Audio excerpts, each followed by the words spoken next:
use a scissor lift for wheelchairs. And also they didn't have visual aids up for hearing impaired individuals. So we're pressuring them to bring our airports into compliance for visual aids, hard of hearing, vision impaired, and also really bringing all the pressure we can to bear on getting jet bridges in. So people aren't walking out across the tarmac or wheeling across the tarmac. We're actually going to have modern airports with the jet bridges that extend to the side of the airplane. So you're not going up ramps, you're not going up stairs. So we're working diligently on that. Those jet bridges cost about $7 million a piece installed. So it's a substantial investment, and they would need at least 2 in each airport. But we're hoping that if we press this, while the federal government dollars are available, we'll be able to make that advancement for everybody. Nobody wants to be out in the rain trying to get to their airplane.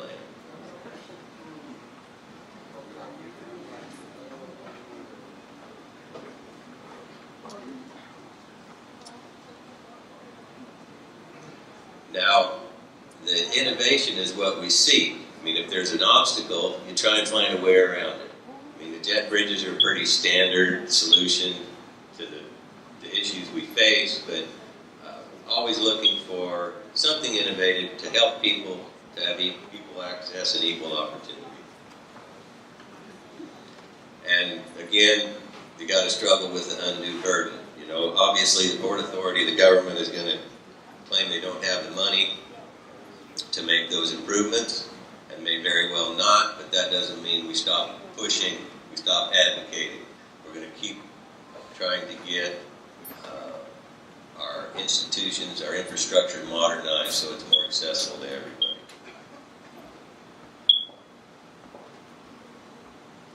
And as I said, removal of barriers, curbs, the ramps, the stairs, all of those are impediments to inclusive access. So those are the things we're trying to advocate to reduce or eliminate. Remove the barriers for everybody so everybody has a fair chance and a fair shake. And then, as I said, if the barrier removal is an insurmountable task, then you've got to kind of try and come up with alternative methods to achieve the same goals, the same ends, without unduly burdening the supplier or the business or in our case, the airport in particular that we're working on. The remedies, I mean, you can bring suit on your own, but as I said, that can be very expensive. What we try and do on ADA violations through businesses or government is to try and get the U.S. Attorney General involved. It doesn't cost you anything to have them help you, and when they're looking at the federal government breathing down their neck and up to a $50,000 fine, they tend to get a little bit more cooperative. So my suggestion, if you run into that impediment, is you can come talk to us. We'll recommend whatever we think needs to happen to accommodate you. But the greatest thing you have is the protection of the federal government. And as I said in our discussions with Sarah Canton, the ADA liaison, I believe she's very committed to doing her job and to helping people here. So, take the muzzle off the law dogs, let them do the dirty work for you. All right, that's it for me. Do you have any questions, any comments that you'd like? Yes. Are non-existing sidewalks considered a barrier? The question was, are non-existing sidewalks considered a barrier? And yes, they are. I mean, the best example is downtown Christiansted. There are drops and curbs and gutters, and it's just a disaster. And that's right. There has to be an accessible sidewalk. I mean, in thinking about that, you think wheelchair. I mean, can a wheelchair get around? Can they access things? Because that's kind of the litmus test for us. But yes, that's considered accessible. The curb cuts, so you can get from the street up onto the sidewalk as well. Yes, sir. On the ID for the government, when do you start issuing that? Pardon me? The ID from government for people to use. Right. The question is the ID from the government for people to use. I mean, you can use your voter ID. A lot of places don't accept it. Right. Our office is also working on getting an ID for individuals with disabilities. So, yeah, right. And I guess the short answer is I'm not sure. I mean, we're working to get that available to people. But Act 7388. is that right? Act 7388. Yes. Okay. Yes, ma'am. With respect to those jet bridges, has there been any planning or thought for the step onto the plane, with especially the small planes, to have some kind of accommodation or some kind of way for people with severe arthritis or leg problems to try to get onto the plane? That first step is usually 9 or 14 inches, and it's very difficult for some people to get actually onto the plane. So in the planning process, could maybe that be included to help people be able to get on the plane? Okay, the question was, as far as the jet bridges, I mean, if there's still a step, there's still a barrier. If they're going to alleviate either, disparate levels in the ramps or the walkways, or eliminate steps getting into the plane, and the answer to that would be yes. I mean, any sort of a step like that is going to be an impediment and a barrier, and that is unacceptable. So yes, that would have to be addressed as part of the movement toward accessibility in the jet bridge. Yes, ma'am. Yes, my name is Mrs. Gray, and I'm from Canton. And I have an ID it identifies me as being disabled. And I got it over 2 months ago. And I got it from the DMV. And it's free of charge as long as, it's a satisfied with disability. Okay. And I have it here in my hand, and it just is specifically. Okay. So you can read them? Sure.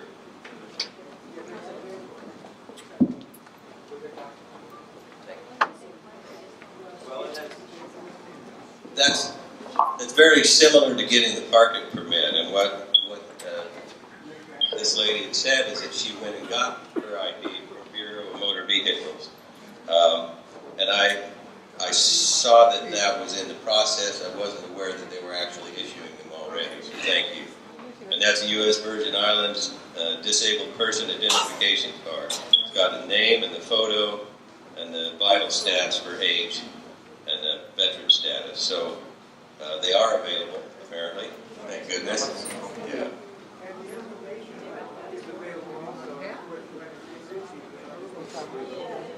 Right, and as far as the form that you fill out to get that ID or to get disability parking permit, that's right. You've got to fill out the form, and you have to have it signed by a doctor that states what the disability is. So you have to provide proof that you qualify. Okay. Anybody else? Yes, sir.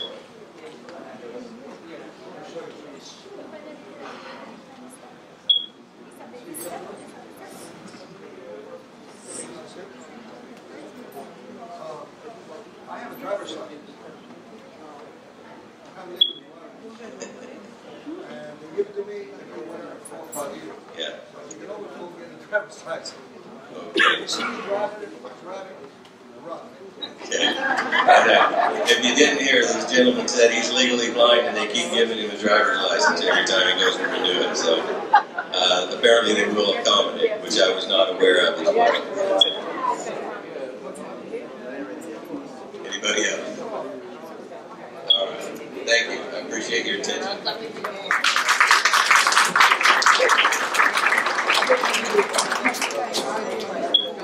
Now we're going to have remarks from Miguelia, who's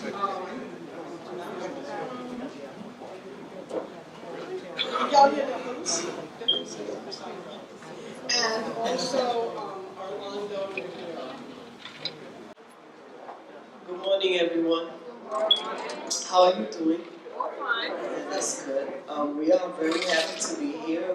From behalf of our AMSI, with the organization where we come from, we want to congratulate our match for its 19th anniversary. And my name is Magali de Jesus. And my co-worker is Orlando Rivera, which I will tell to stand up for you could see him. We are from Puerto Rico, and we work for a nonprofit organization called Municipal Alliance of Integrated Services. That's AMSI because of its acronym in Spanish. AMSI is an employment network in association with the Social Security Administration for the Ticket to Work program, which since 2006. An employment network is an organization that helps you find and keep a job and refers you to other agencies for supportive services. The Ticket to Work program was established under the Ticket to Work and Work Incentive Improvement Act in 1999. And the Ticket to Work program is a transitional program designed for SSDI beneficiaries in order to increase their income and explore their work options without the fear of losing their benefits. The program is free and is voluntary. And in order to qualify for the Ticket to Work program, you have to be a beneficiary of the SSDI and be between the ages of 18 and 64. What does all that mean is that those people that receive the SSDI and they want to go back to work because they feel they want to be productive again, they could go back to work under this program without losing their benefits, which most of the time that is the greatest fear. What happens if I go back to work and I'm not ready to go back to work? Do I lose my benefits? Do I have to start all over, all the process of getting the SSDI? The program was designed to meet that need. To have the opportunity, that's why it's a transitional program, to meet the need that if you go back to work and you want to try out the work, to see if you could go back to work, and it doesn't work out, you will return to receive your benefits without any penalties or without starting over. Okay, and if you decide that you feel better and you're more productive and you want to go back and you want to stay working, what you can do is put your Social Security benefits on hold and for 5 years. And if during those 5 years you decide that you're not feeling well again, so all you have to do is reactivate your Social Security benefits without any penalties. Okay. Once you decide to activate the ticket, what we do as an employment network, we make an assessment to see what are your qualifications and what you're interested in, and then we start our journey to place you in a job. The program is designed so that you can make as much income as you would like. The first accumulative trial period, which is 9 months. After that, you are given an additional 3 months grace period so you can make a decision. What is the decision you can make? You have 3 alternatives.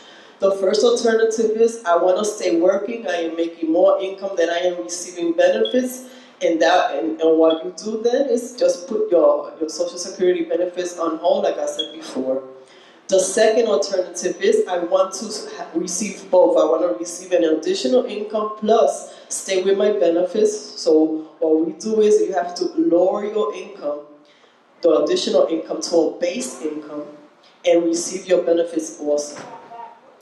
The third alternative is, this is not working out for me, I'm not feeling better.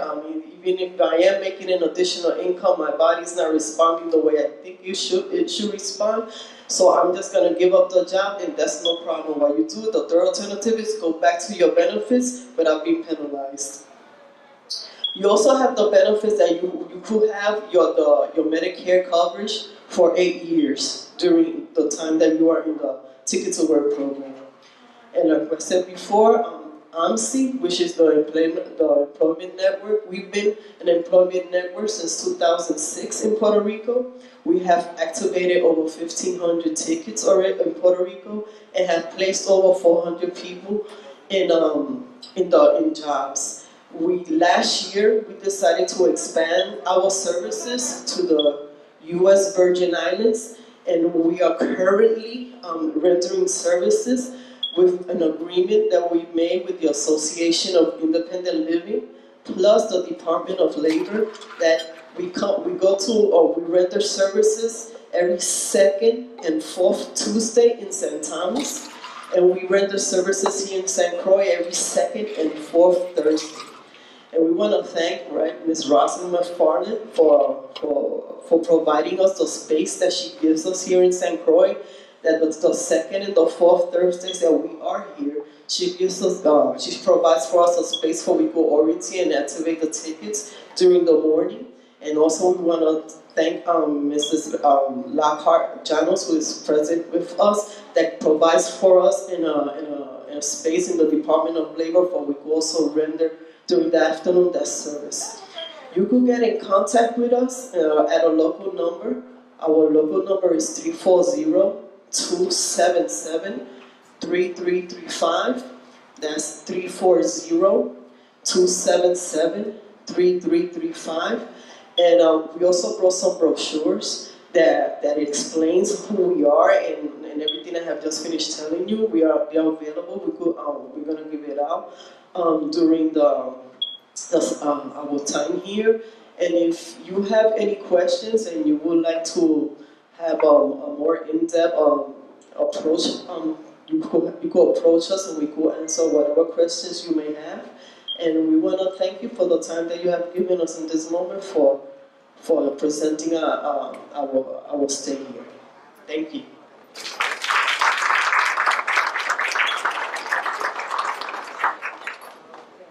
Thank you very much. That was very informative. So make sure you ask questions while they're here. I'd like to ask Ryan Davis to come up and share a few words with us about the Emergency Home Repair Program.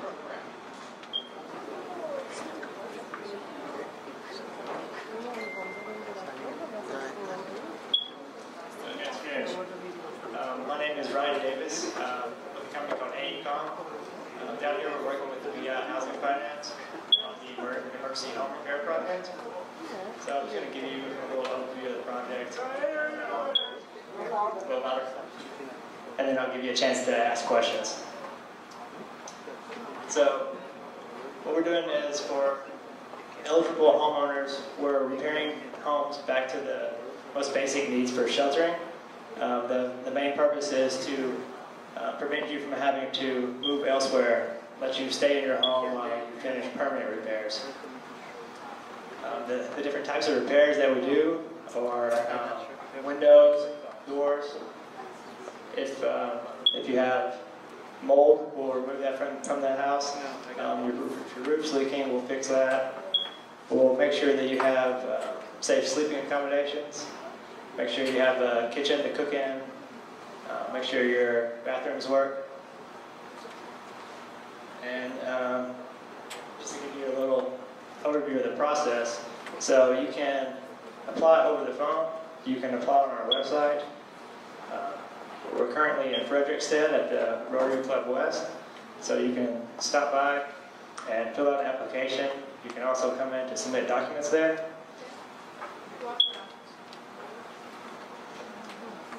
Question? No question, just a comment. So that's very critical to your program is that you supply the supplies. Right. And you don't pass any money from the homeowner, but it must be the homeowner. That's correct. So yeah, a couple of requirements. You must be the owner of the home, and that must be your primary residence where you live for more than 6 months out of the year. If you are determined eligible, we'll send a contractor out to your home to repair your home at no cost to you. Thank you.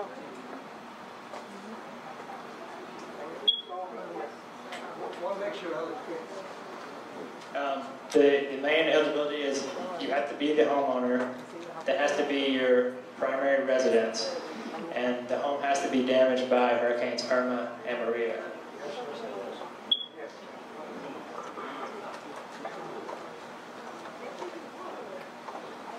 Other question in the back? I would like to know the number, please. Okay.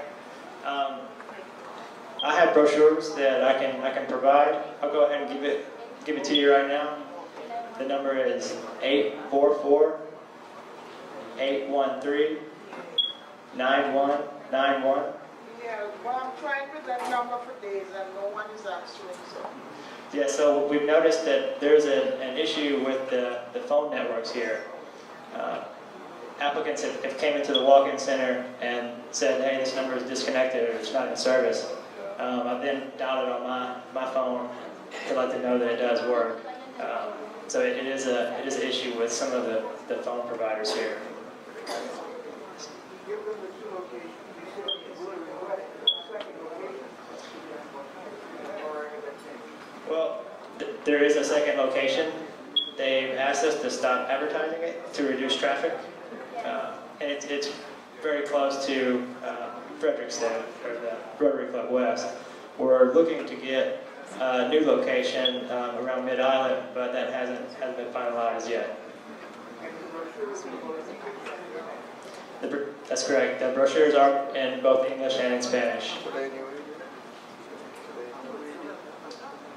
Are there any other questions? There are licensed and bonded contractors that are doing the repairs. And, so they were hired by our company. Some of them are local, some of them are from the mainland. How long will the program be offering this? We're still waiting to get an answer for that. It's going to mainly depend on how fast people come in to apply. They've asked me to commit for 8 months, so I assume it's going to go on a good while.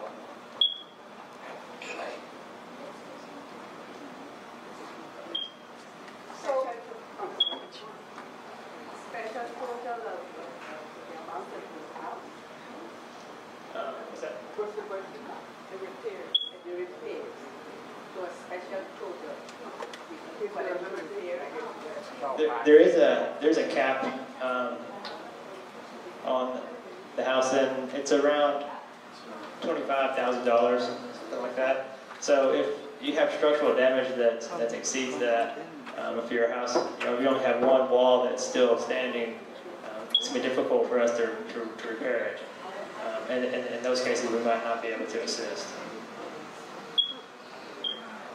so if you have a blue roof and you're still having problems with leaking, will you repair it back to its original structure, or you'll just replace the tarp? So we will repair the home to the most basic needs for sheltering. It may not be as nice as what you had on there before. Also, the blue roofing program will not affect your eligibility for our program. If the tarp that's currently on there is ineffective and leaking, we will fix the leaks.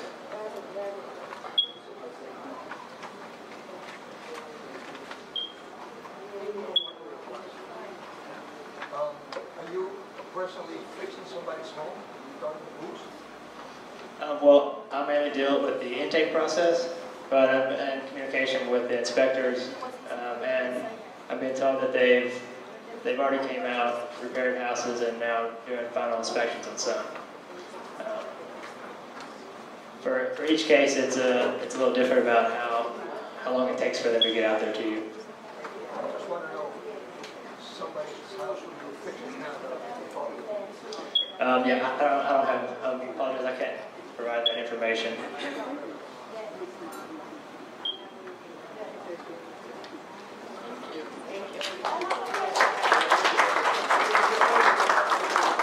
There's one more question. Debbie,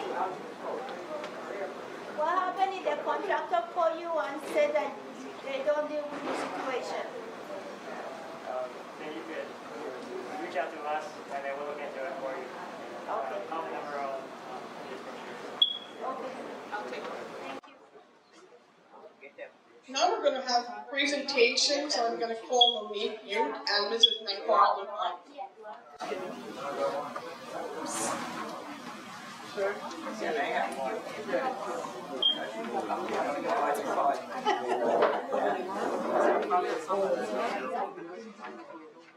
Oh, I'm sorry, Tim Duncan from the Red Cross. We definitely need to hear from you, Mr. Duncan. Okay, I know.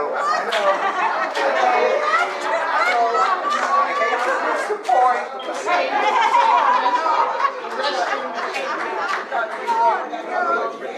Oh my God.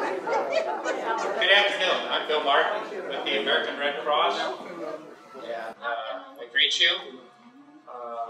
There's been over 575 visiting Red Cross volunteers coming here, but as you know, Red Cross is always here. We have over 100 on this island, volunteers that are serving you in our office, so we're just here to supplement.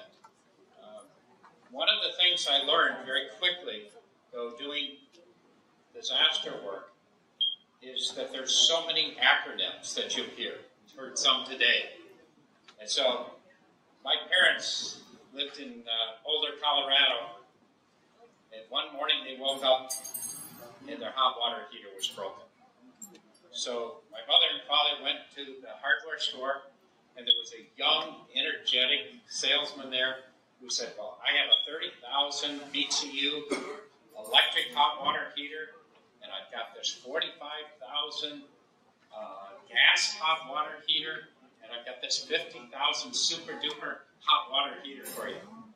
And my mother looked at the salesman and said, sir, I have no idea what a BTU is. But when I put my BUT in the TUB, I want an HOT. So don't be afraid to ask any of us what all these acronyms mean, because we have to practice it for a while. So, just very quickly, we have Red Cross is moving from response to recovery as the island is starting to recover on that. And we are currently have 5 teams in the Virgin Islands. We have 2 health services teams, we have 2 disaster mental health teams, and we have 1 CPR and CPR instructor training team that are here. So we're trying to work with the community to try and move us into recovery. The last area that I want to share with you is that we're emphasizing 3 areas. 1 is children under 12. 2 is adults over 65. And 3 is people with disabilities. Because this is the most vulnerable population that we see, and we're trying to help them move from the response into recovery. Tim Duncan, although he's not quite as tall, but he does like basketball, he'll just explain a couple of the items that we're doing in the mental health and the health services. Thank you, Bill. And thank you all for inviting the Red Cross to come in and talk to you today. I hope nobody was looking for a long, tall basketball player, because I have disappointed a few people as I came to the islands. They greeted me with this big sign at the airport. When I showed up, he looked at me and said, "You're kidding, right?" So currently the Red Cross is working, as Bill mentioned, moving from our response phase to the recovery phase, and part of that is preparedness and helping the island residents prepare for the next event. We know it's going to come, we don't know when, but helping to make sure that they have some assets and equipment to help meet their needs. One of the programs that we're doing is distributing generators small little portable generators that will power medical equipment, a small little cube refrigerator, a hospital bed, that type of thing. And these were a donation from the Honda Corporation. The Red Cross is simply helping to facilitate the delivery of that. Other programs that we're working on with our disaster mental health team is reaching out to the schools, working with the children, and a program called Pillowcase Project, which teaches them about disaster preparedness and coping skills and what to do in the event of a disaster. Does anybody know what the #1 disaster in the United States and the Virgin Islands is? It's actually home fires. And so we're helping the 2nd through 6th grade children have a plan, be informed, know what to do, and then take that information home with them. Another program we're doing with our disaster mental health group is meeting with teachers and parents and talking about behavioral issues that children will demonstrate or exhibit as a result of the trauma that they endured during the storms, and how to maybe cope with that, what to expect, the acting out, the misbehavior, the fear. That's going to be one of the biggest ones that the parents are going to be dealing with children is fear. I mean, every time you have a thunderstorm, they're going to wonder if is that the next storm coming in. And trying to present tools and empower parents and teachers to be able to deal with those challenges with the young children. With that said, I'll ask if there are any questions, if anybody needs.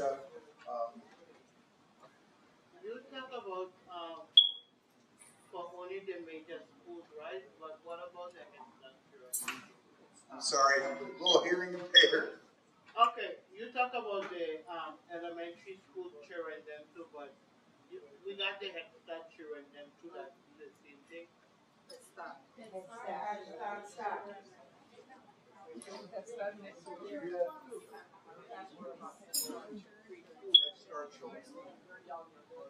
Yeah, we are expanding the program. We actually have a new program coming down the pipe, if you will. It's called Pedro, and it addresses the needs of 1st, 2nd graders a little bit more appropriately than the Pillowcase Project does, brings it down to their level.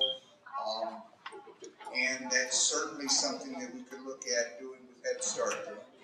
Any community organization, any school, any group with children in grades 2 through 6 we'd be more than happy to come out and do a project for it. All you need to do is contact the local Red Cross office and they'll get it scheduled for you. So I hope that helped a little bit. Thank you so much. It was very informative. I think my time is right now. Mr. McFarland and Ms. Monique give out a presentation.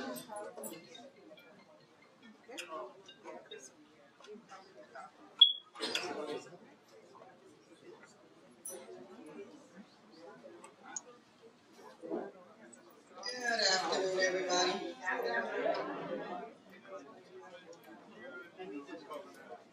Monique Butte, the office manager from St. Thomas. And I'd like to introduce our staff that we have here currently. We have Stephanie Brown. She's a peer counselor, an individual who's already impaired. We have Mrs. Deborah Gray. She's our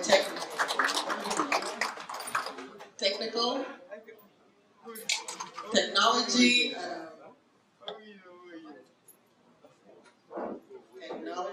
instructor. Good enough? Yeah. Okay. And we have Benita Martin.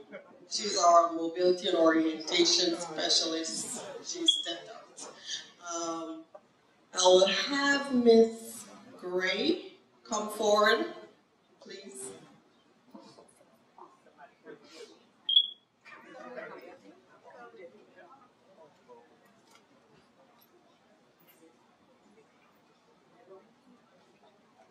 Good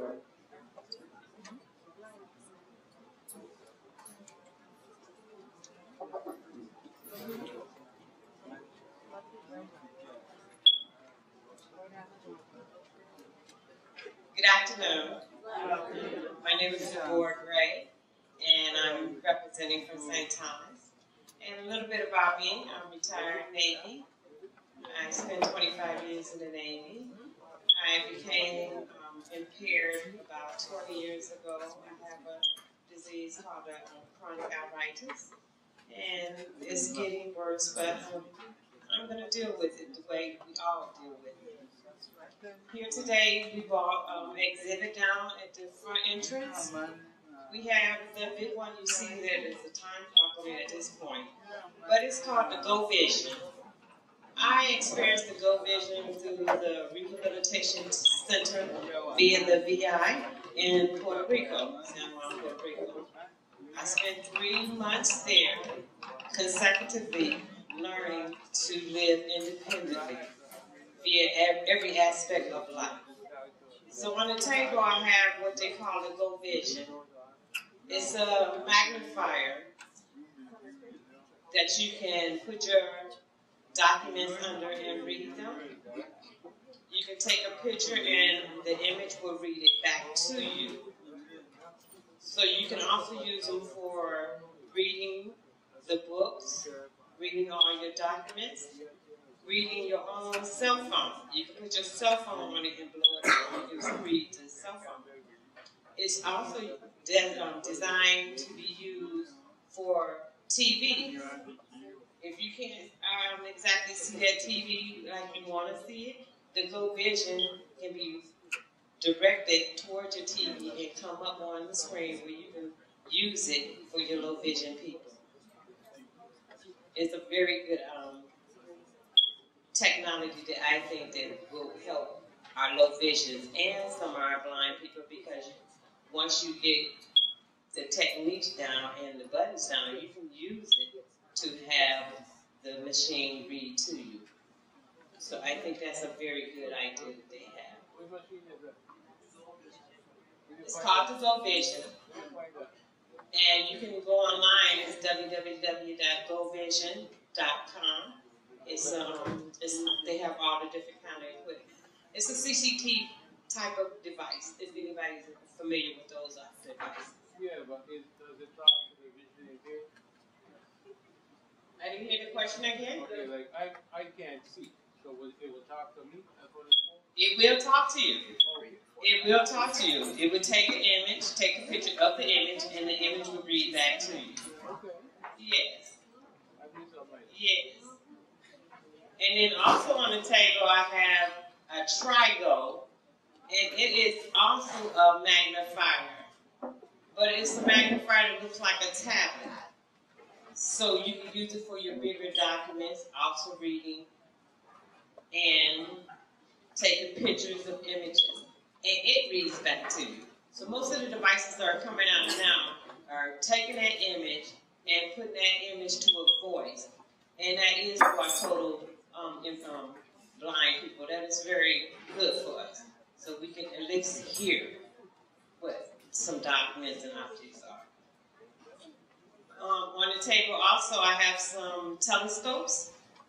If anybody with poor vision or low vision, you can pick up some of the telescopes and see if they work for you. They're different powers, just as if a telescope would be. And then also I have on the table for the low vision people, you can see that there's a calendar there. There is a financial booklet where you can keep up with your withdrawals and your deposits and your debits and credits. And those are available in the industry, as well as I have a tablet with larger lines for low vision people to be able to write your own documents or write your own notes and have them big enough so you can read them. Because I know I write them, but then when I go to read them, I can't see them because they're too small. But with the larger length of the paper and the larger lines, it makes it even easier for a low vision person to identify. On the table you also see is an ink pen. I have an ink pen For low vision people again, it has a light on the tip of it. So like sometimes we're in a restaurant and we want to sign those credit card receipts and it's too dim. That light on the end of that tip of that UPM is a new device that's out there and it works very well for the low vision. So anything on the table that you might want to see or touch or even take with you, give me a talk and I will talk and discuss and see how we can accommodate you tonight or today. Any questions? Yes.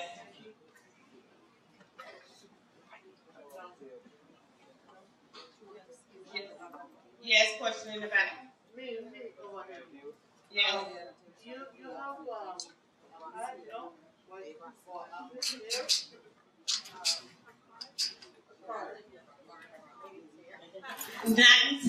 Not in St. Croix. I'm representing from the St. Thomas office.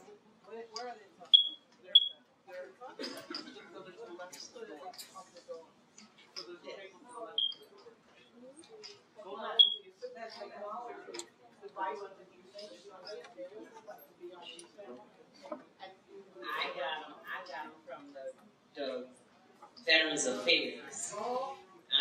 I'm a veteran, so I get those items from them. And the Veterans Coordinator for the greater.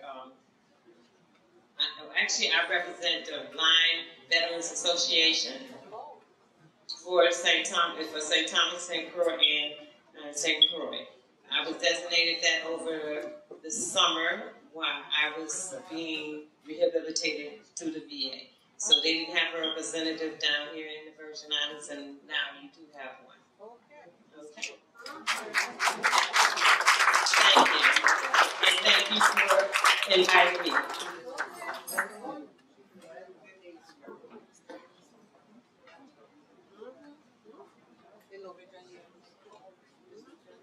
Okay, so at this point, we will be giving out some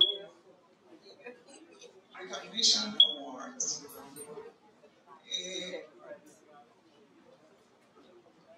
During the hurricane period, I had the privilege to be out there early October trying to assist persons with disabilities who live alone.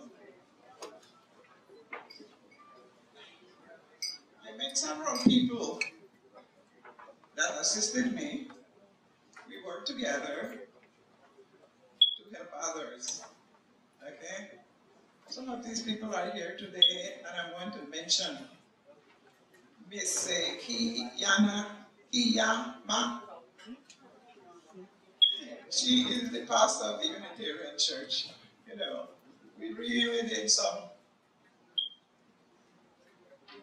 but it is ciphering things all together to how to assist people. She came up with a program, which is wonderful, which cleaned the homes for persons that could not do it on their own in Frederick State. They have been very, very successful. So I am the yards, and I am telling her now to please start what the Christian said. So it's coming, right? All right. One night I heard the governor speaking about solar lights. You know, they said if you're interested in getting any, city administrator will. I called the administrator, Miss Williams, and the issue was she had these solar lights. So I was able to take solar lights to those people who live alone, and they were assisted by that. And I'm very, very thankful, you know, because in those days, everything was okay. I want to thank these ladies for working with me to help others. And I can't remember everybody, you know, but really, we had a lot of help. Miss Diane here and I, we were out there early October. And I remember one day we were driving, down Frederick State to Williams, like all over the whole place. And it was raining, it was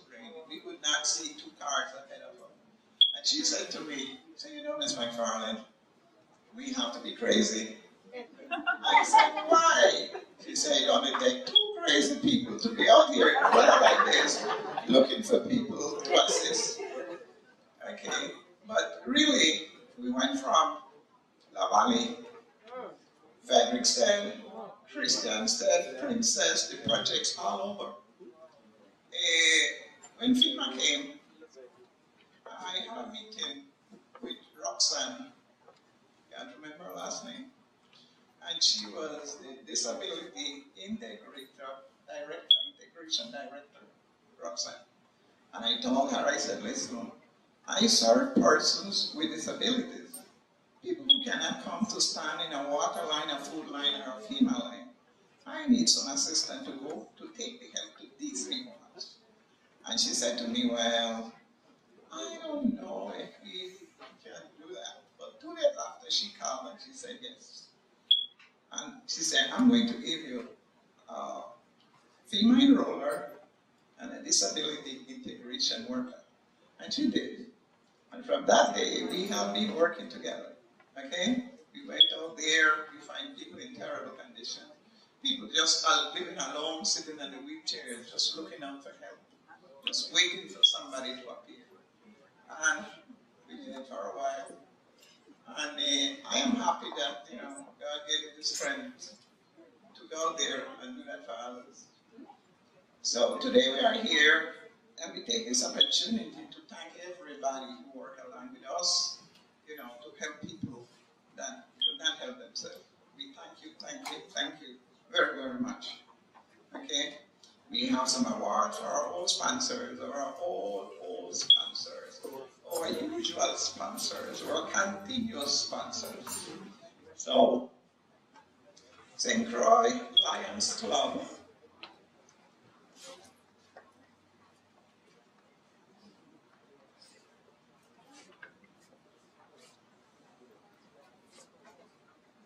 Thank you very much. Grateful Virgin Islands Association for Independent Living gratefully acknowledges the sponsorship of Viking Day Walk by St. Croix Lions Club.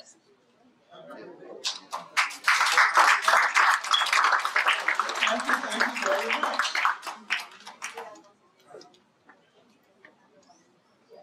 And now we have,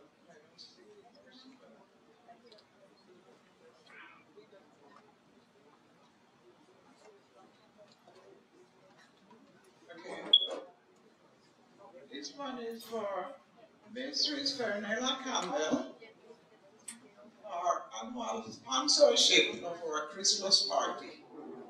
For many, many, many years, she has been the sponsor of our annual Christmas party. Miss Fernella Campbell.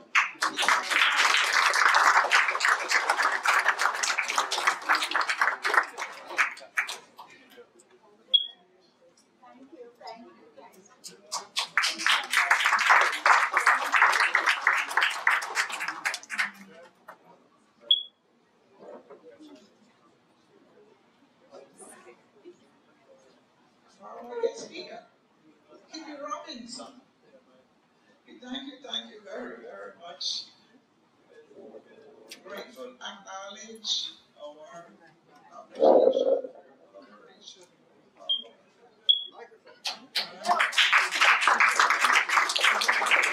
Thank you very much.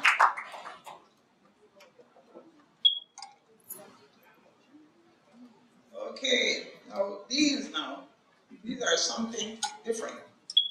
These are for the advocates, the people who fight for their rights. Okay? So we have a certificate of recognition awarded to Lloyd Sonny Barnes for being an outstanding professional. The job would not have been done without you. You did it for us all. Okay? There was a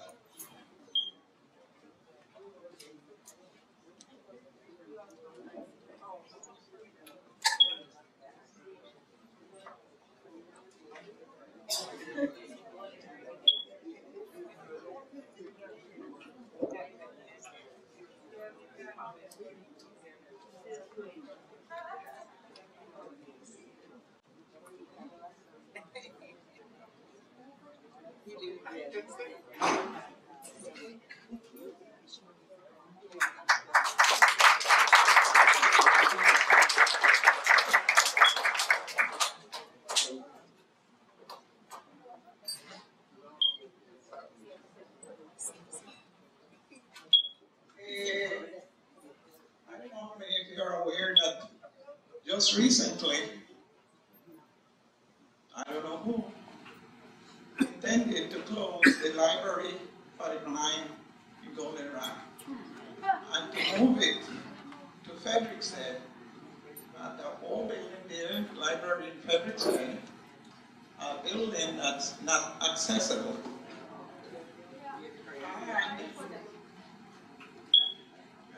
I don't want to get into all the details, but anyhow, there was a lot of advocacy on the part of Sonny, Nina, Mr. Gerard, that prevented that from happening. And today we want to say thanks, and we are recognizing the efforts. So this is a certificate of recognition also for Nina Garcia.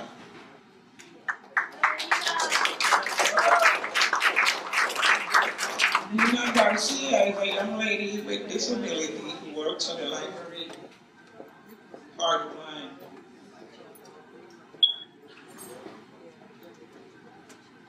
Her mother, Miss Wendy Garcia, will pick up her certificate.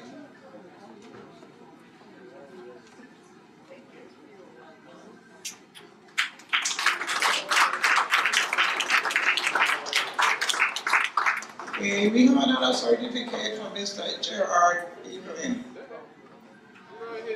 A person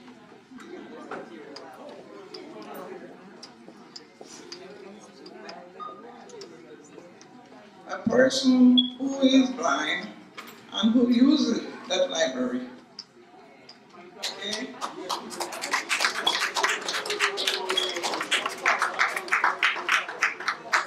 And it says certificate of recognition awarded to Gerard Evelyn for outstanding advocacy. We do not, we could not have done it without you. Okay? Keep up the good works. Keep up the good works.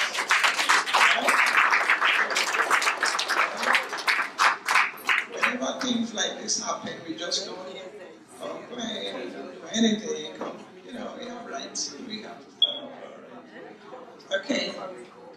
I also have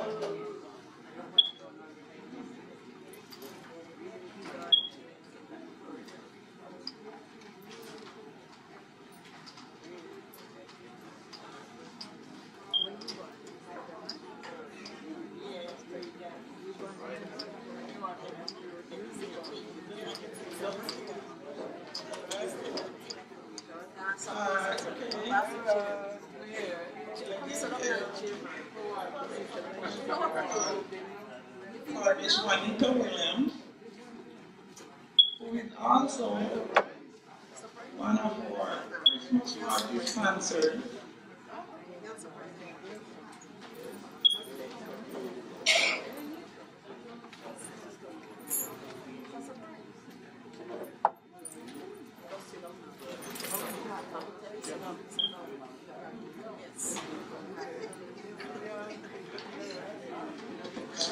Miss Juanita Williams.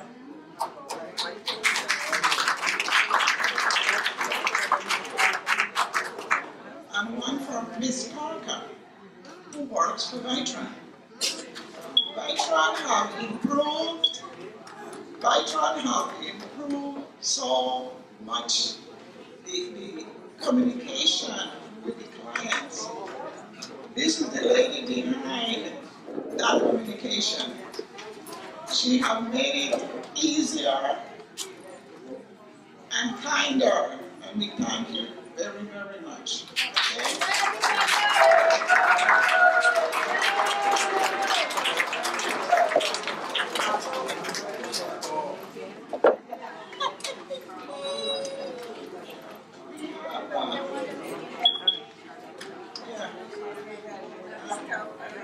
I'm here for Mr.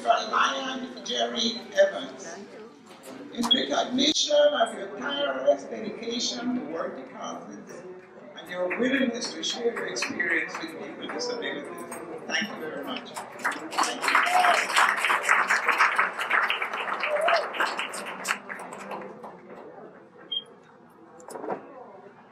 Thank you very much.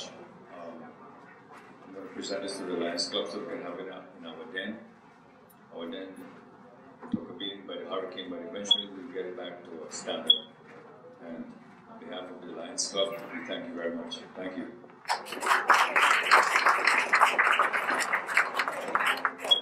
We have one for Miss Leticia Gittins.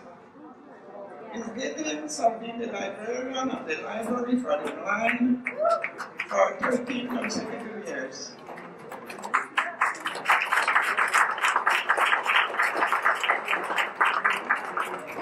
She retired a few weeks ago, but I want Ms. Gittins to know that her presence improved the services at the Library for the Blind.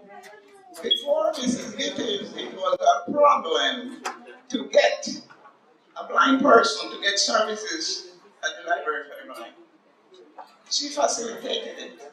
We have, in my office, applications for the Library for the Blind. Whenever a person that blind walk in the Center for Independent Living, I speak to them about different things, give them all information, the rights and whatsoever, and also on the Library for the Blind. Make out an application for them immediately, hand it to Ms. Gittins, and that's it. It's done. Okay? So far, your selfless dedication and support of our mission has certainly enhanced the life of persons with disabilities.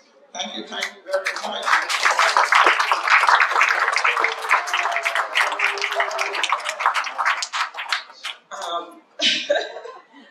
I could almost say the same thing about Mrs. McFarland and her group. I tell you, this has been, it's almost 13 years I was in charge, nearly. It was one of the best times of my life. And I want to tell everybody, we fought to wield it. It was not automatic. And I want everybody to continue to fight to maintain a service that is yours by law. Okay? Because it's not just a library.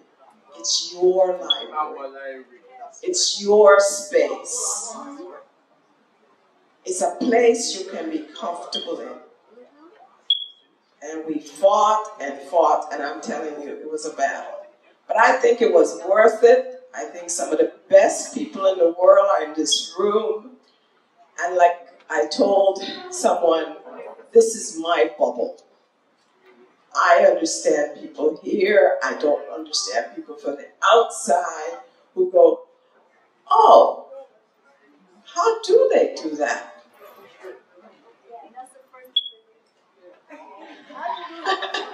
So I want to thank all of you, and I want to thank Mr. Farland for remembering me. And I'm here. I'll be here for a while. I'm not sure what I'm doing in the next half of my life, but I may start a whole new career, right? I was a teacher, a librarian. Let's see what's next. All right.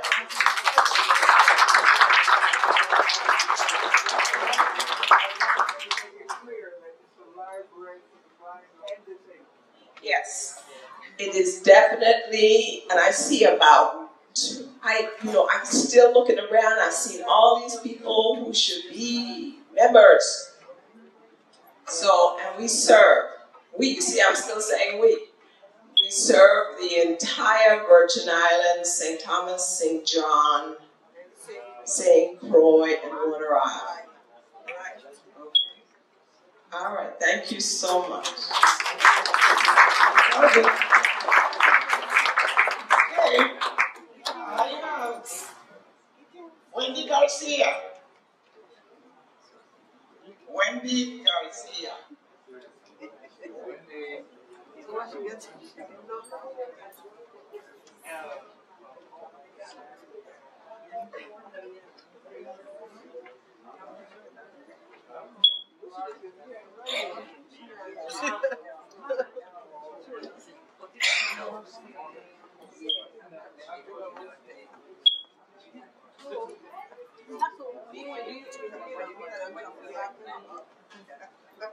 As I said before, it was intended to library.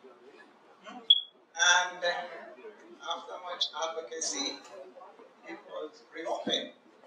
But it was not reopened in the condition that it was closed. All the material was packed in boxes and everything was dismantled. And it took Sonny Barnes, Nina Garcia's mother, Wendy Garcia, to reconstruct the mess. Right? So Wendy, this lady is a retired teacher. She worked all her years already and retired. So she volunteered her services. But you see, so with sincere thanks for your tireless effort and voluntary role in rebuilding the foundation of our regional library. You deserve it, you work hard. All right?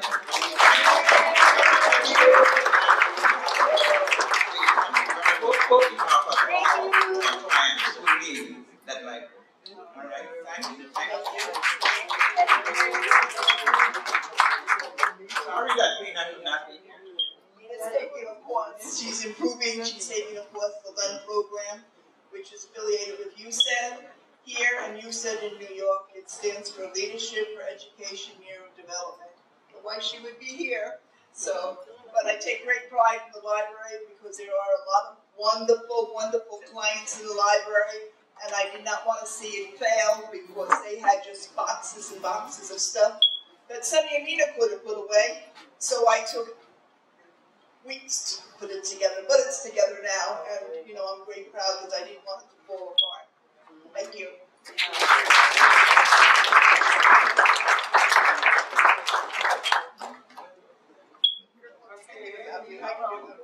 Talking of appreciation for Senator Douglas Canton.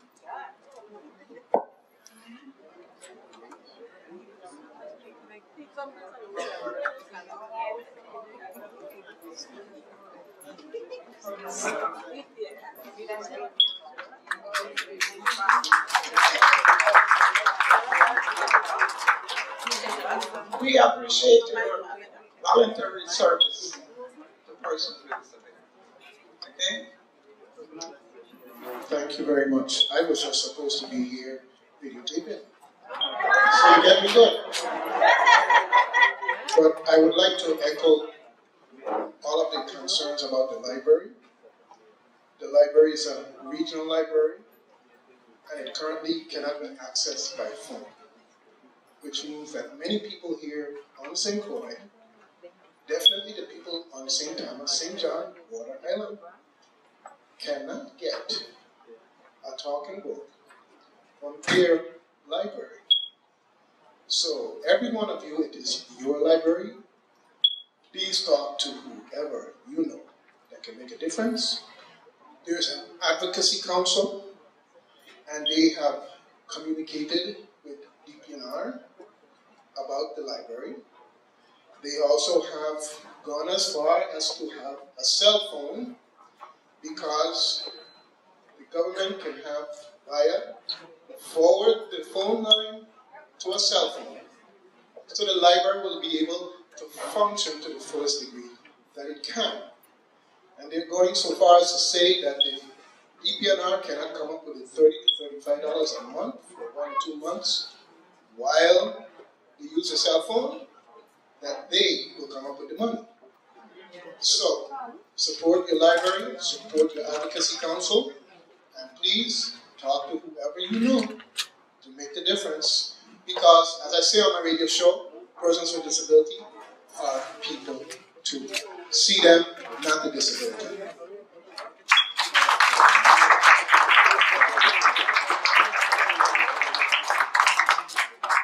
Okay.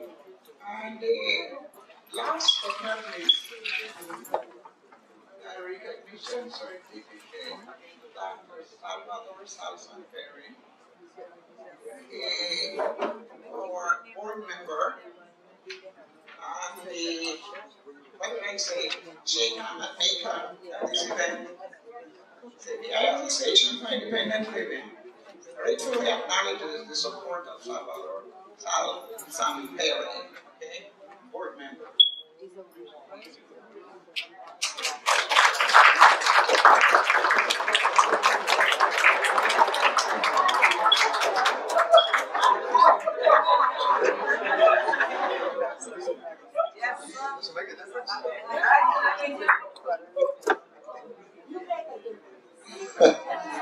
Thank you.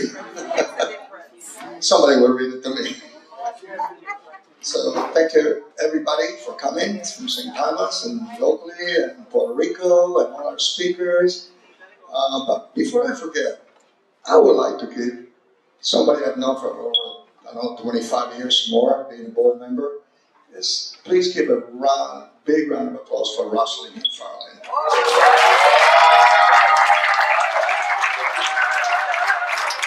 Give it going. Rosalind, we all love you. You're doing a great job. You know, I think you'll be around like me for another 30, 40 years.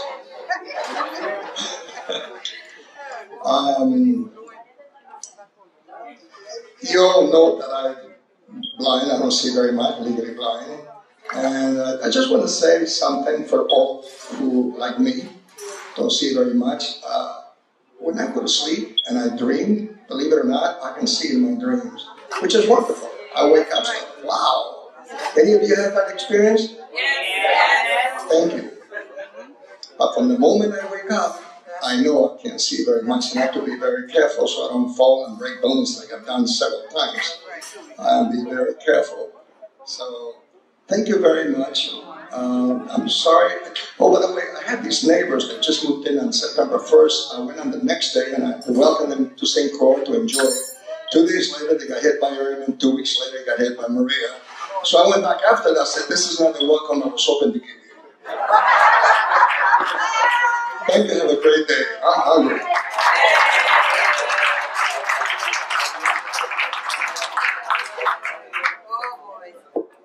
Okay, I want to thank FEMA for allowing us the use of their interpreter, Yasmin, who began interpreting from this morning. Yasmin, thank you very much.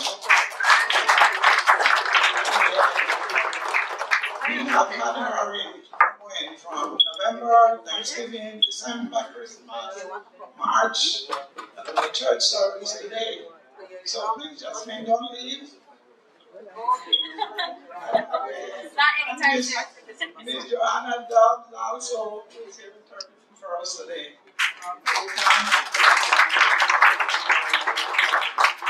Everybody for coming, and I hope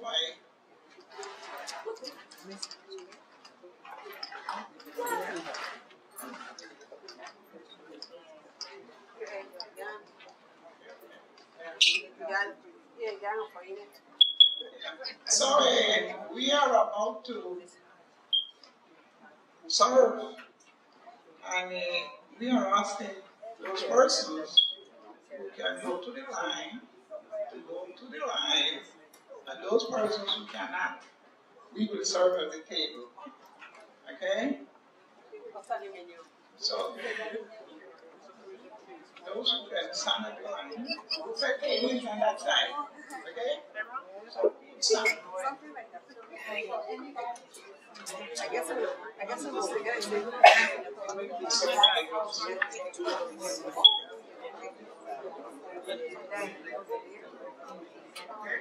Okay, you will be called by tables, I am told. Alright?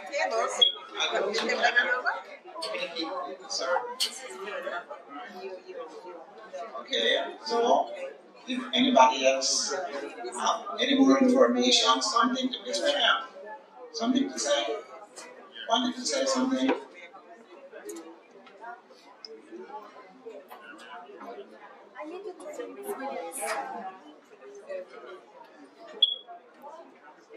Good morning, good afternoon to everyone. It is such an honor to be here as the administrator of St. Croix, as I represent the office of the governor. And I would be remiss if I'd like to thank the panel of individuals that came from as far as Puerto Rico and maybe the States to be here and share this much needed information that is being shared here today. But most importantly, I would like to thank Ms. McFarland. I think from the very first time, I she called me. Someone gave her my number. I think it was Mr. Johnson. And ever since then, Ms. McFarlane has included me in everything that had to do with persons with disabilities and those individuals that are also blind. And I would like to, I don't see Sonny anywhere around, but I'll be the first to say, like I said, he was the first person downstairs at Government House, you know, making it unequivocally clear that that library cannot close. I do know that some agencies sometimes, especially given the fact that we had 2 Category 5 storms, a lot of work was being done, but being done in silos, and sometimes pertinent information relevant to some agencies and departments that may not, or we thought would not have been reopened, that information was just not correct. And I can honestly say on behalf of our Honorable Governor Kenneth Mapp, when that information was shared with him, he said that that could never happen. This regional library will remain open, and we will continue to provide the services. I know that right now, you know, we are struggling with respect to most agencies and trying to replace equipment and just bring some units, some facilities back on board. But I'm here to say that the regional library will remain open, and this government, the governor of the Virgin Islands, will do all that he can to ensure that that continues. And Ms. McFarlane, I'd like to thank you. I'd like to thank your team. I don't know everyone by name, so I don't want to call any names and leave anyone out. But I'd like to thank you for all that you do. And just as our dear Senator indicated, persons with disabilities are people too. And with that, I say thank you and enjoy the meal today. Thank you.